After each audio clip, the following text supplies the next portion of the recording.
I value time. Well, I appreciate that you value our time to do that too. Thank you.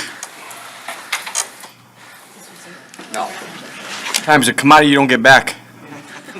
There's substantial fines in this room.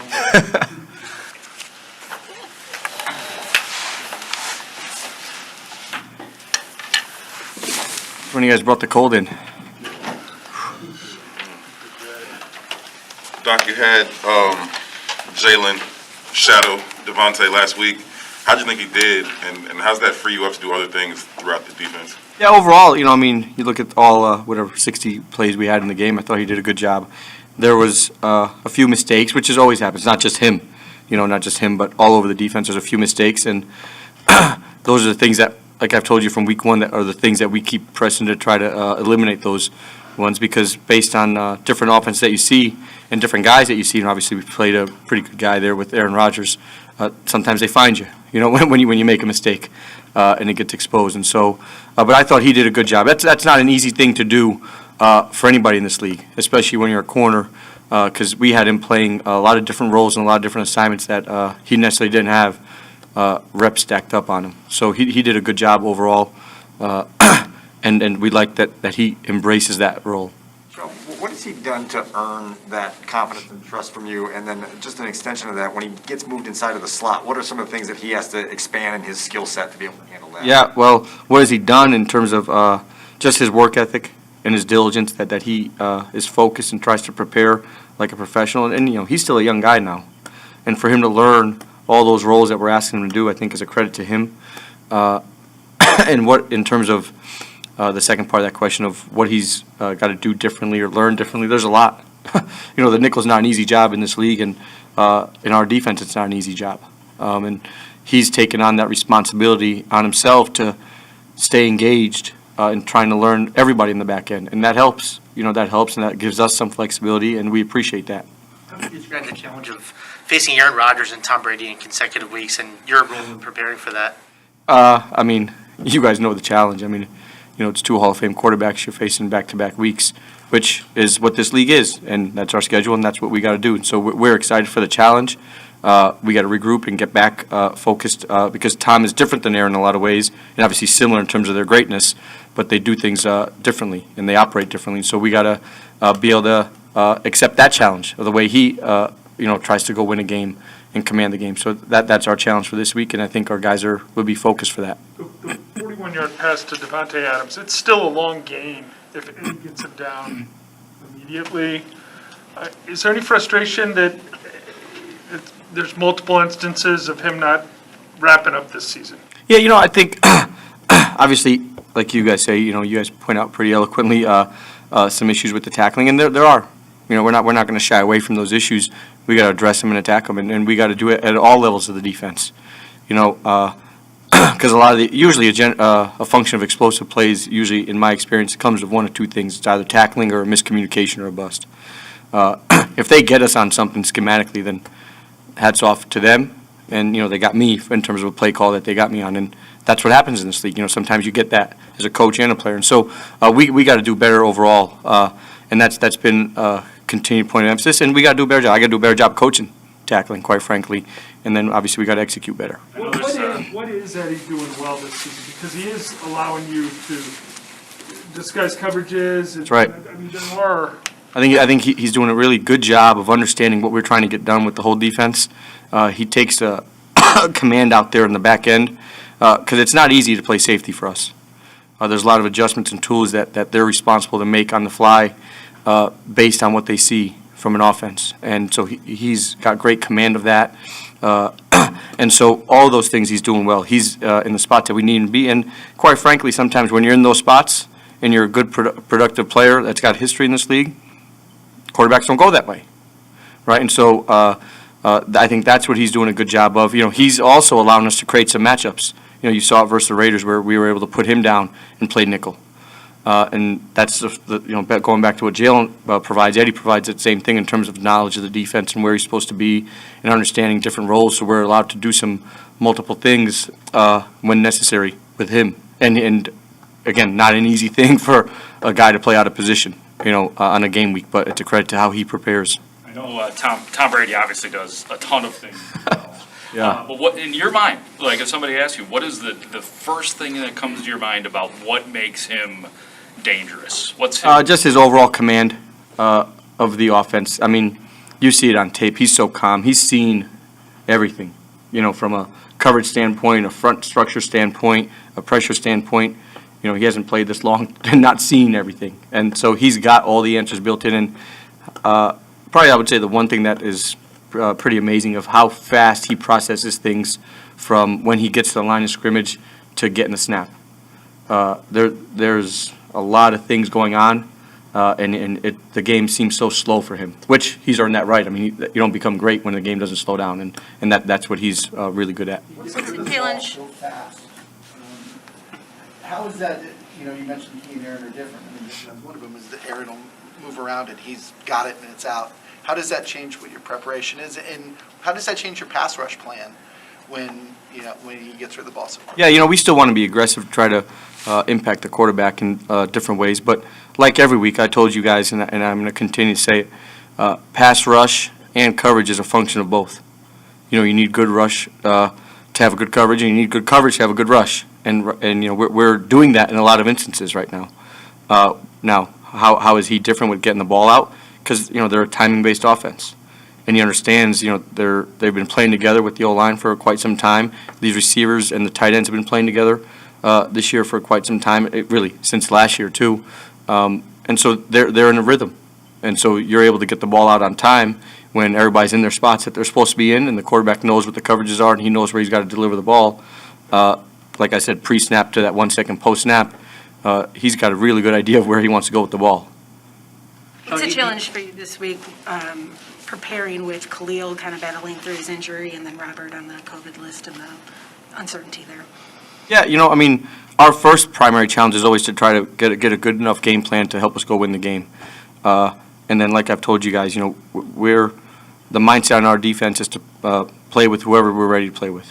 And everybody's got to prepare at that level that we expect it to. And it's unfortunate, that Robert is in this situation. I know it's killing him, and he's such a team player, and he's been an impactful player for us in a positive way. And Khalil is same, and Khalil's obviously here right now and preparing with us, so that helps him mentally to take that edge, and he's doing a great job of that. But we got to make sure that we've got a plan that we feel strong about and the players feel strong about, and then that everybody who's potentially active in the game needs to be able to execute and understand that plan at a high level. As your depth gets tested, just follow up on Colleen's question, as your depth gets tested, what have you come to value about Christian Jones's versatility and the different roles he can play for you? Yeah, I wouldn't say come to value. We've known it for a long time, and you guys have seen the tape this year. He's played OLB for us this year. He's played ILB for us this year. So we value that versatility for everybody, because this is a long season. We're only in week 7 of a 17-game season, right? It's still early in the season. We're just approaching the first third of that season. Just trying to get over that hump of finishing the first third of the season, and to have guys obviously healthy and that can learn and do a lot of things. It goes back to what A. Jackson provides, what Jalen Johnson provides. When you can play multiple spots, that helps our overall defense and our depth. And Christian is a prime example of being able to do that. Are you approaching this week at this point in time as if Quinn will not be available Sunday, just based No, I'm approaching this week right now as I got to get through Thursday's practice and hopefully execute a good third down plan on the practice field today. And then once we find out about the depth, we'll find out about the depth. sorry about that. Why was Kairos Tonga inactive last week? Everything every week we make different decisions on who's active and who's not, and based on where the team needs are in terms of numbers by each position. So that's a game-by-game decision. All right. You mentioned Eddie Jackson, Jalen Johnson. Both have kind of made headlines for things they've done on social media this week. How do you kind of guard against that becoming a distraction for your defense? Yeah, so I've just heard about it, what they did on social media in anticipation of this meeting here.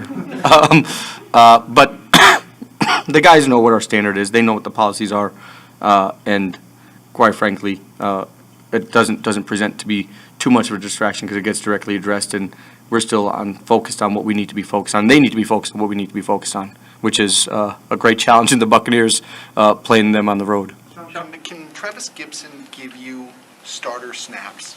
I know he's been productive in limited work, but does he have the endurance to stay out the whole game? I mean, I think everybody who's practiced for us for a while has the endurance. I don't really understand what starter snaps means, because anybody that plays in the game, the expectation is the same. Whether you play 1 or play 80, the expectation's the same. So yes, he can give us snaps that we want the expectation to be what it wants to be, and he's shown that.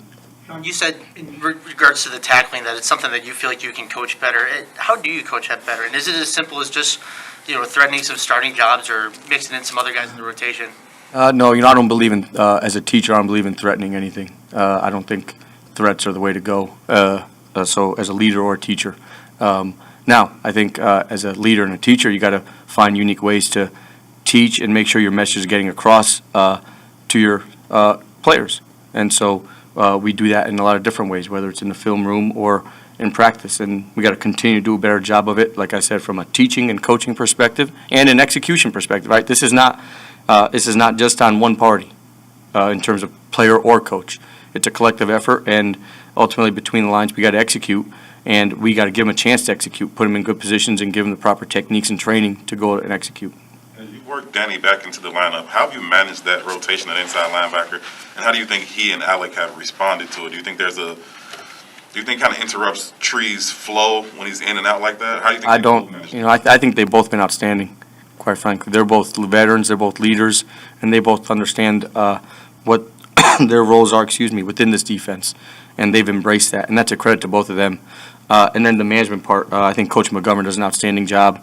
We communicate constantly with the players and amongst us as a staff, and so everybody kind of knows what our plans are. And quite frankly, when you talk about rotations and things like that within a game, things change so fast because, it's a 60-play game, it's an 80-play game, it's, 10 plays in the first half versus 40 plays in the first half. So things change within a game flow, and I think the players understand that. And so they've been great, and those two in particular have been awesome.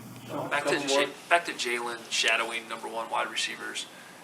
When you have a matchup against somebody as good as Devontae Adams, or maybe some of these box receivers this week, is it realistically possible to have quote-unquote perfect game? As a coach, how do you, determine what you would consider to be a good game? Yeah. I haven't ever seen or been around a perfect game in football. And so we're obviously trying to achieve that standard, but there's a lot of different factors that go into determining what is a good game for us. You go against, like you said, the Packers, and you give up 2 explosive passes and 2 explosive runs and 1 scramble run for 16 yards, and you hold Aaron Rodgers to 180 yards, you'd think you might have a shot, and we did have a shot. Now, was it a perfect game? No. And are there places that we can get better at? 100%. Are there places that we will get better at? 100% we will. And then, we got to make some critical plays in some critical situations that will help us get better. And so that's a function of me calling the game, and then the players executing. So I think, our standard is our standard, and we want to play at a high level every snap. And I think that's the part that we're trying to emphasize, is ability to mentally and physically, obviously we know it's a physical game, but mentally and physically strain for 60-plus minutes. That's the challenge. And I think you feel a different way if 1 or 2 plays and the game goes different. We've heard you and Matt both talk about practicing and the intensity of practice relating to the game. You have somebody like Akeem and Khalil and this week Robert, guys who've been doing it a long time. But what is the value of them actually having their cleats in the grass during the week, and is there any way to make up for it when they're not? Well, there's value for everybody to practice. I think that's it goes back to the perfection thing. Nobody's perfect. So the value is for you're building that continuity with the people that you're playing with over time within the plan. So that's the value in practicing. And when you miss practice, it's hard. It's hard on everybody. It's hard on the player that's missing practice. It's not like these guys want to miss practice, right? And so we got to manage that and then help them. And then what happens is their mental aspect through the preparation has to increase. And these guys are doing that, And then you got to get them back, and then we get back in the rotation and practice. What's the flow that Brady and Antonio Brown have been able to find with one another? Yeah, I think, I mean, you talk about the flow, it's not just those two. I mean, I think their three receivers all have 40-plus receptions at this point in the season. You're talking about game 7. So I think he's got a flow, quite a flow with the whole offense. And obviously Antonio Brown is dynamic, with the ball in his hands, as is Mike Evans, as is Chris Godwin, as is Leonard Fournette, and all the guys, on their skill team. So I think their offense is in a good spot, and I would think they would think that too, where they're clicking on all cylinders. So it's a good challenge for us. Thanks, guys.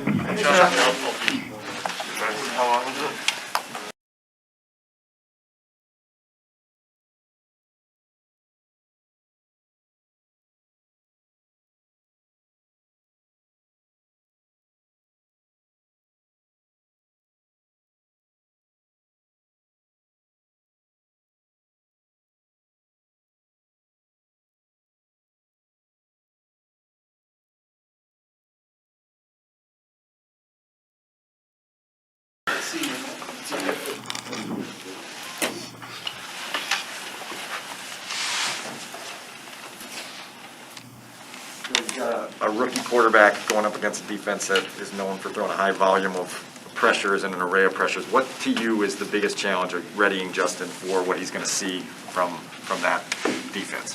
I think when you face this defense, even without a rookie quarterback, you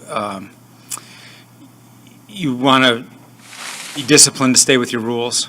You hope that everything that you face, even if it's unusual, even if it's coming series to series different ways, falls into the rules that you first put in training camp. And just everyone stay with your rules, communicate, be on the same page.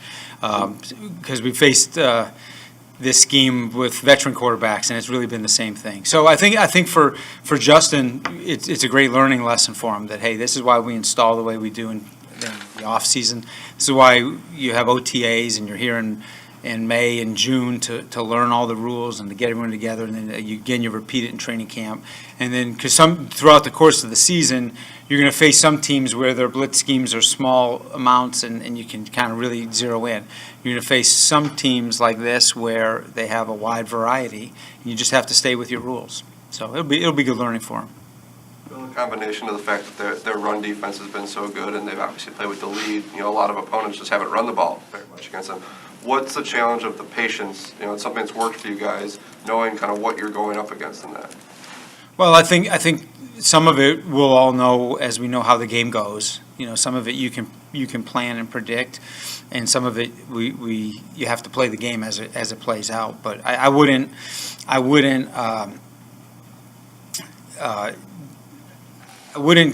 take away credit from their defensive front by saying that it's all because their offense scores. I think we know a lot of these players who've been around the league for a while on defense, and that they're very good players, and we know that the kind of scheme that they run, and certainly it's a formidable job trying to run the ball against them. Where has Justin Fields made the most progress to date?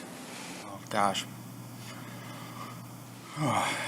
I guess I don't know if I could do the most. I think just the list of things comes from the communication with the other players and being, I think as a rookie, being able to communicate how he sees things and how he likes things, not just with the coaches in the meeting rooms, but also with the players.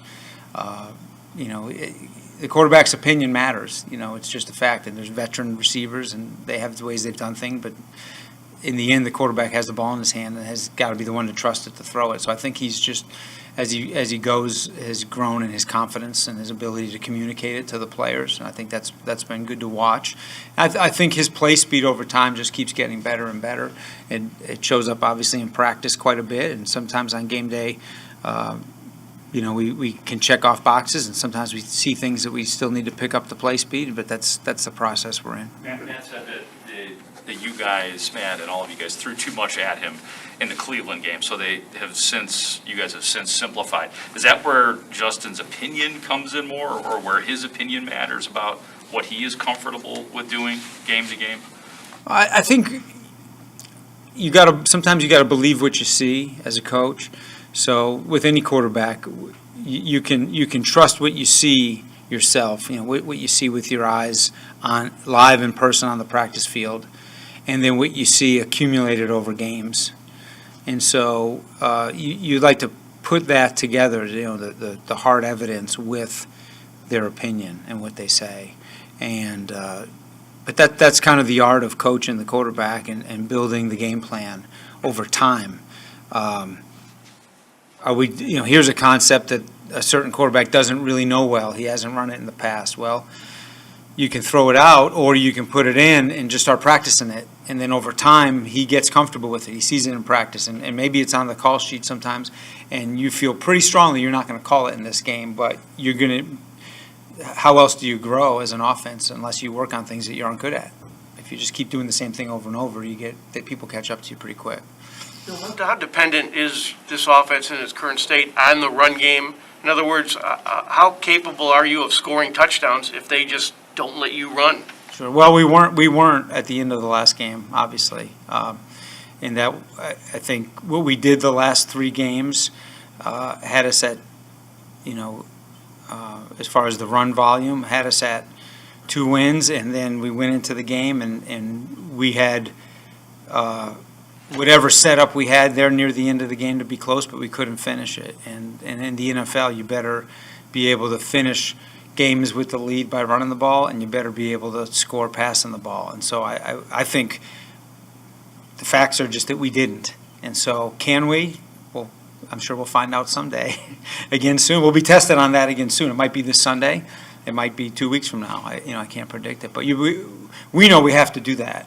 And I felt excellent about the way we've run our 2-minute drills in practice. I think Justin's got great command of it. And we had some errors that stopped us Sunday. Bill, a big part of what made the run game so effective in the 2 wins was the 1-2 punch. First David and Damian, then Damian and Khalil. Last week, Khalil steps up, but the second punch isn't there. For whatever reason, you got the kids, they didn't pick the ball. What do you replace that with when it's not there?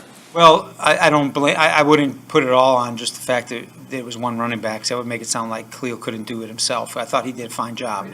Yeah, I thought he did a fine job. We do feel good about the group, and before what ended up happening Sunday, I think it was complimentary. I don't disagree with you, but you have to find ways to do it. And there are a lot of times when teams have done it with one running back, and I guess we felt going into the game like the guys we had active, ready to roll, were ready to roll, and it didn't prevent us from trying what we wanted to do in the run game. Bill, what is the lesson on the interception when he thinks it's a free play?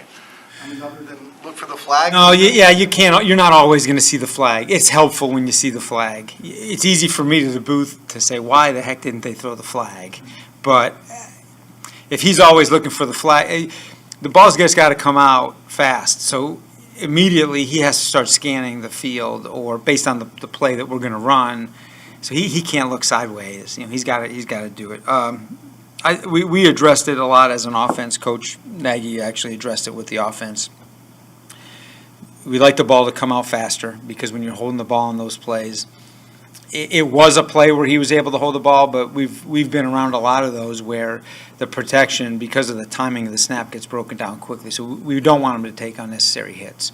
So first of all, the ball has to come out. And if he's got to trust that Sam was correct in thinking it was offsides, which I believe it was offsides. So he's just got to trust the centers making that decision, and he's going to be right every time and go. You can't question it. If you're sitting in the booth and you're looking down, the interception gets done, are you scanning for the flag on the field, and what's your reaction when you? At the snap of the ball, I noticed that one didn't come out, and I was shocked. Bill, this is obviously a formidable front across the board that you're facing, but with Vea specifically, when you watch film of him, what just jumps out at you that makes him so disruptive? Oh, just such a great job holding the point in the run game. I mean, he's it's hard. Usually, when you double team someone, you feel like, well, if we double team him, at least we can get a little bit of movement. We can control him. It's just a matter of how long do we have to stay on to get before someone can get up to the linebacker. But he can destroy double teams so well that it's hard to get off for the linebackers. And then in the pass game, I think he has a rare ability to push the pocket. He really does. He really does. You played other great tackles, including Kenny Clark last week, Aaron Donald, are there lessons you can learn from preparing for those guys for this week? Sure. I think the players, some of the players who get put in positions to be one-on-one at times, or for the group, especially, obviously you're usually dealing with the offensive line when you're talking about the defensive tackles. For the group, they also can learn lessons about, okay, how do we get help to this guy? It might be that our pass assignment in protection is to check a linebacker on the other side, but once we know he's not coming, how can we get help back to him? So I think individual guys can learn it, and then as a group, what we have to do as a staff is constantly evaluate, what's the best way to either neutralize this guy, take care of him. You just have to balance. Do you remove someone else from a pass route to help? It's harder to help on defensive tackles than ends. You can with a back, but obviously you make those decisions. Do we turn the protection to him every time? What does that do to the other side of our protection? So I think both as a staff and as players, you do that. And, you have to make decisions going in. That's why when you face great players, it tends to be long hours for the coaches. Bill, on the free play that wasn't, and then you had one later in the game too, where Justin threw it back of the end zone. That one was almost picked off too. What do you guys need to do to make sure that whether it's Allen or the other wide receivers, that they're just on the same page with the quarterback? Because obviously the ball's going to an area where the receiver's not. Right. We addressed it. We watched video of those plays and talked about it. We have to make sure in practice that we give them opportunities to work on it. I'm pretty confident that the amount of attention we gave to it will have an impact, but we'll find out if he has to leave the pocket Sunday. Assuming you're still calling plays, what has this situation been like for you, this experience been like for you, calling plays for a developing offense with a rookie quarterback in an offense that you haven't necessarily designed? I'm here to serve, so I walk in the building every day. What can I do to help today? And as when Matt asks me to take on that role, that's what I'm here to do. It's really not about me. It's just an attitude of how can I help us be better? And it's both helping Matt to provide leadership with the staff, help him to provide leadership with the group, and then as you're asking, in the ways that he's asked me to help with, the football schematics and do it. So if you keep that attitude, then you don't worry about the big pictures. But do you feel like you're getting comfortable or getting in any kind of a groove now that you're in this role, in this offense? I think anytime you get time on task and reps, I think the communication and the working together of the staff just should get better and better. And I think we're on track. I do. It's easier to say yes after we win. I mean, honestly, after you score 14 points, it's hard to say things are going well because that's 14's not enough. Thanks, Bill. Appreciate it.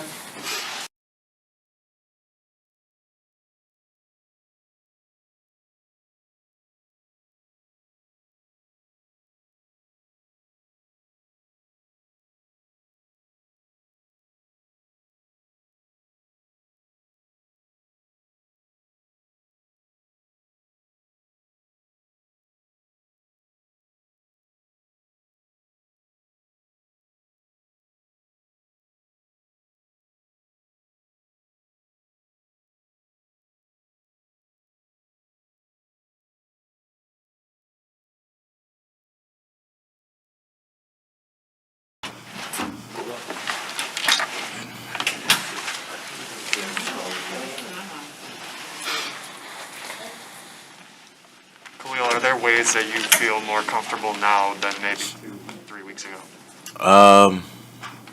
Yeah, just definitely the speed of the game. Just being able to go out there, and things are starting to slow down a lot more, I feel like, than 2 weeks ago. But those things really. What's your mindset going into a game against a run defense that obviously is this good, knowing there's probably going to be times when they stuff you? Just, famine feast is something we talk about in the running back room. You might get your 3-yard gains, 4-yard games, but eventually, one's going to burst. So just taking those 3 yards, taking what they give you, and then, making them pay when they misfit or something like that. Have you had a moment in the last week to stop and consider kind of how far you've come in a year and being the lead back last week in an NFL game? I think so, yeah. Just, reflecting, I got Snapchat, so, like, my memories will come up, and just, like, looking back a year ago from today, I was just getting ready for my first college game at VT, or, I just played in my second or third game. So just seeing the difference in a year and how different things can change and how fast things can change. Sunday was a test of readiness for you to see if you could take on a full role. How did you feel coming through the week and then obviously having the production on game day in terms of the way you got yourself ready? I felt good, I think the biggest thing is practice, just practicing hard, having a good week of practice, builds that confidence throughout the week. So Sunday you could go out there and play fast. Going back to Pat's question, do you ever stop and think about, how much your transfer to Virginia Tech really made a difference and where you might be if that didn't happen? Yeah, I play that what if game a lot too. What if I stayed? What if I didn't? But just, I can't, hats off to VT and the whole coaching staff. They really, put me in a position to be where I am right now and helped me out a lot. So, it's the biggest blessing, I feel like, going there and doing what I did. So, So it's out there, like, a lot of people say you can't run against Tampa Bay. Teams don't run against Tampa Bay. What do you think when you hear that? I love challenges. So, the O-line, we getting ready to go down there and do what we do best, run the ball. So it's definitely a challenge. It's going to be a challenge, but, we're going to see if we're up for it. From a soreness standpoint, did your body feel any different Monday the week before than it did in college? No, after games, you're always sore. So just trying to work through that, trying to, get your body ready to go for the next week and recover. How big of an emphasis are you putting on right now, the ability to catch the football? It's a big part of this offense. Yeah, definitely. It's something I work on every day. Just being able to be that check down or catch the ball in space, go downfield, catch the ball, be that all-around back. So it's something I work on every day and try to emphasize. As a rookie, how has your relationship with Fields developed as you become a bigger part of the offense? Is it any different? No, it's not any different. Just because we've been together since rookie minicamp, so it's kind of natural. It feels good. We kind of on the same page and feeding off each other a lot. Do you get a different perspective of his, especially being a rookie, of his kind of growth or maturation, or as he's come along? What do you see of him that maybe we don't? Just his composure. In the huddle, you could tell by how he comes in the huddle. You could tell how he talks to guys out the field, how he's changing things, how he's noticing things. It's starting to slow down a lot for him, and he's able to pick up things a lot faster. So Is that tough when the offense isn't going as well as maybe it normally does? I guess I should ask him, but from your perspective, is that tough to be that confident guy when there's a lot of not so good plays happen? yeah, it definitely is. It's always hard to be that light in a dark room, but he does a good job of it. Always keeping us going, always keeping us ready. Whenever we get in the huddle, starting off drives, we got to go score. We got to go score this drive. We're gonna go score this drive. So just keeping us upbeat and going, and firing on all cylinders. So. Phil, what was your honest reaction when you saw the hold they called on Sam? That wasn't a hold, but it is what it is. So. I mean, is it rough taking one away at the end? You guys obviously scored after that, but just executed well and then not having the results for it. Yeah, but everybody sees different things, so just got to take it with a grain of salt. We came back and still scored that drive, so the end result was still the same thing. But yeah. You've shown great patience and vision on your cutbacks. Is that something that comes naturally to you, or is that something you've had to work on early in your career? I think it's just something I've worked on through college, especially the offenses I've been in. It's kind of a big thing that we did. So just getting that feel and that flow to the game, it sets things up, and I think it's something that's worked on and it's helped me get to where I am right now. So. What was it like checking your phone Sunday after the game? I mean, it wasn't too bad. I got a new number, so like family and friends, that's about it. So yeah. You feeling a little bit more attention this week? I mean, yeah, I know you guys didn't win, but just you being in that kind of feature role. Not really, no. Anybody pick you up in their fantasy league? A couple of my friends. They've been sending me screenshots and stuff. I don't play fantasy, but they do. So. How does that feel? It's kind of funny. It's a real, like, they're like, oh, I picked you up this week, this, that, and the other. But it's kind of funny because we always play fantasy, and this year I didn't play obviously because kind of got a lot going on. But you know, it's fun to see. So You know that comes with a lot of expectation for those people, right? yeah, you know, I don't think they're gonna get too mad at me. So They're probably mad about the hold, though. yeah. I don't know how the points were. That might have added some, but Were you in the league last year? When you were in college, did you play fantasy? I don't think. Oh, last year you couldn't. I don't know if you can now. I always played fantasy football since high school. Who do you like? I don't know. It depends on the year. Changed it up. I've won like 3 of my leagues though, so yeah. Studying the Tampa Bay defense, what are you seeing from those two linebackers specifically on the inside? They fly to the ball. They're very active. Blitz a lot. 2 really good players. But they're some really good players. So. Thank you. Thank you.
Question?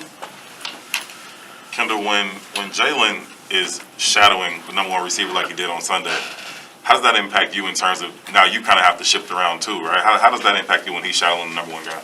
I mean, I just want to go out there and do my job. I know he taking the hard hat for the team to go out there and challenge the number one receiver. So I feel like it's my responsibility to whoever I'm lining up on to do the same thing and lock them down. And that's going to help us as a defense. What stands out to you about Godwin and his skill set?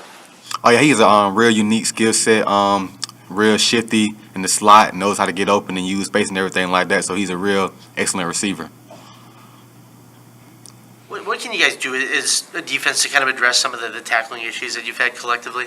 Yeah, we have Sean. He's been telling us that that's something that we have to work on, and that's something that we've been doing in practice this week. Just getting back to the fundamentals, not looking over it just because we in the season. You know what I mean? You kind of look over the small things, but it's just something we trying to harp on and make sure that we continue to do what we're supposed to do, regardless with the tackling.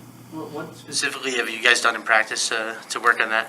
Just in our individual drills, incorporate the tackling drills in there. So that's what we're doing majority of the time.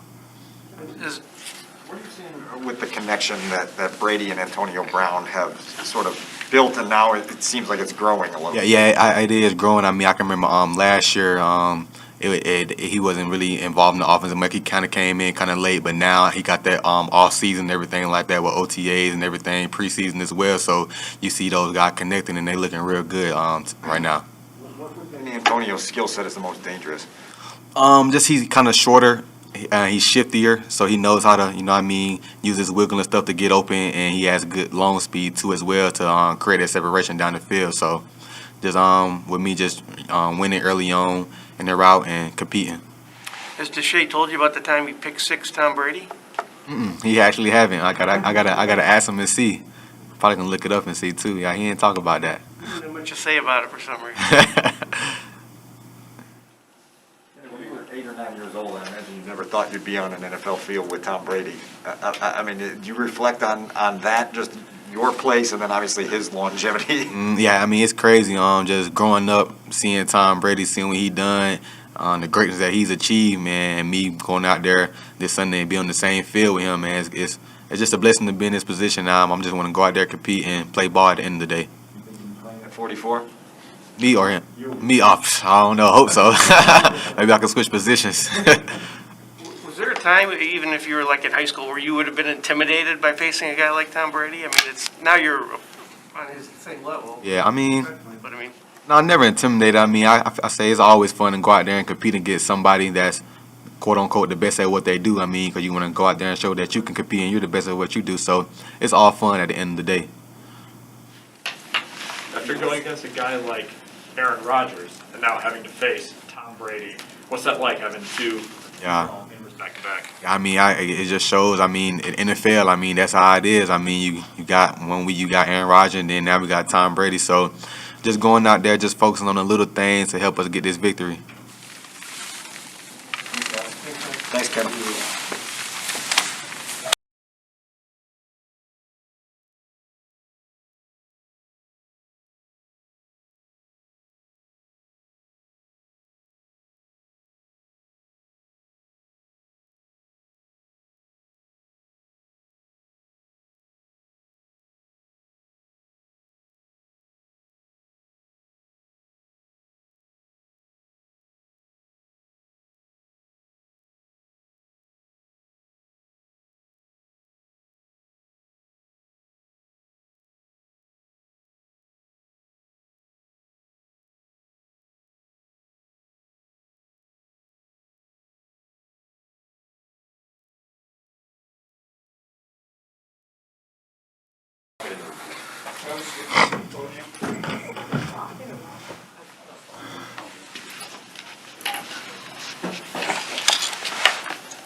Travis, you've obviously been able to take advantage of the opportunities that you have in this rotation at pass rusher.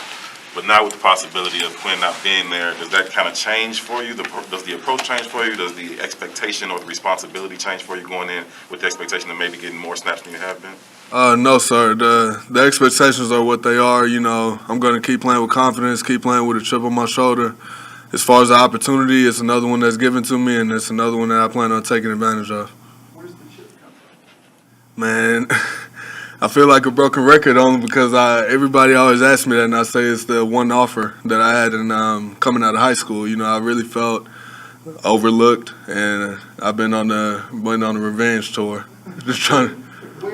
Where would you have gone if you didn't get that offer? Actually, my dream school was Texas Tech, but Tulsa was the only one who had enough faith in me, and I'm appreciative of them. So they gave me that one shot, and I haven't looked back ever since. Would you have walked on somewhere, or would you have gone?